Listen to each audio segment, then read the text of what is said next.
И за това е толкова важно и актуално винаги да се разбира какво е това съзнанието, как да се справиш с тези съмнения, как да повярваш отново в себе си.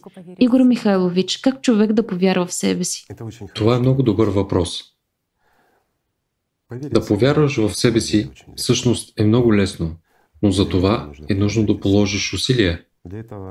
За това човек трябва да отдели внимание на самия себе си. Това действително е просто, приятели. Всичко се крие в дълбината на нашето съзнание и в това, за кого ние се възприемаме.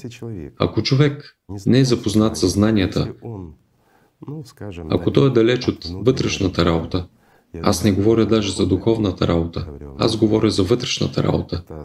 Това е саморазвитие, познаване на самия себе си, изучаване на самия себе си.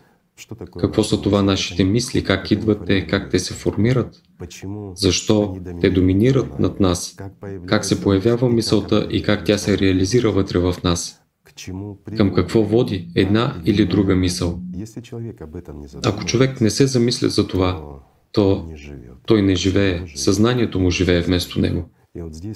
И ето тук се крие целият смисъл и цялата дълбочина на всяко развитие на човека. Дали това е индивидуално развитие с цел да покори този свят, да стане някой, или пък в действителност да придобие живот, да се развие духовно, да стане свободен човек, да започне да живее точно тук и точно сега. Всичко започва с тези първи стъпки.